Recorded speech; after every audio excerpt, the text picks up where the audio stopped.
the rest of the story. It was high noon when the kid swaggered into the dingy saloon.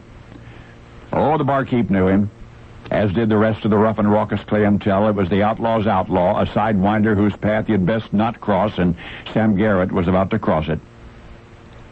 Now, the $600 Sam owed the kid was not so much a matter of money. It was the principle of the thing. After all, the kid never carried less than $2,000 in his pocket, just in case there was business to be done. And still, the money was owed, and the kid was there to say it, and the rest was said oh so quietly by the pistol gleaming at his side. Was the kid a killer? Well, not habitually.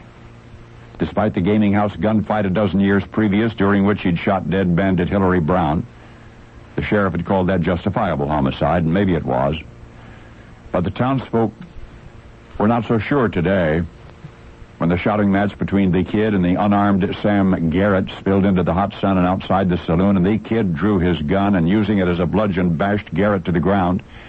By the time the law showed up, Sam lay senseless in the street. The kid was still kicking him in the head. And after 5 days unconscious, Sam Garrett was dead. This time, the kid was certain to swing. It was murder, after all. Or was it?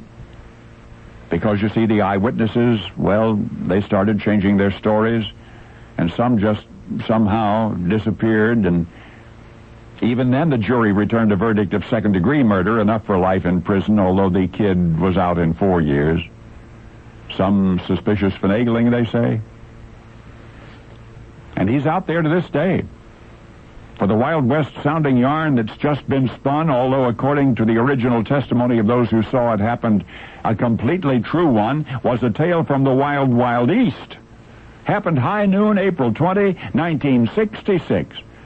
Out in front of the Manhattan Tap Room, 100th and Cedar on the east side of Cleveland, Ohio.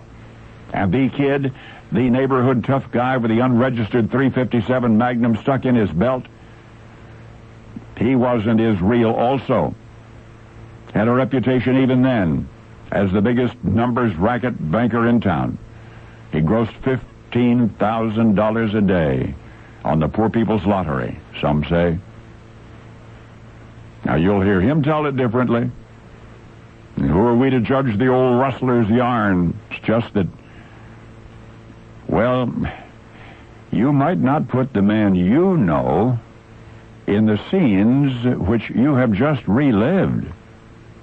For the man you know seems more a frivolous showman with his hair standing on end than a ferocious gunslinger. Leastwise, he's not the sort of a galoot who might kick a debtor to death. They don't call him Donald the Kid on the streets of Cleveland anymore. But 3 decades ago they did.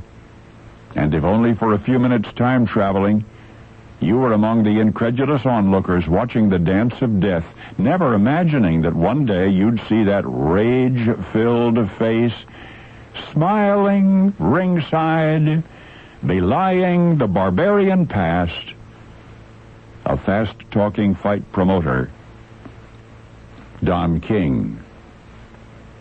Now you know the rest of the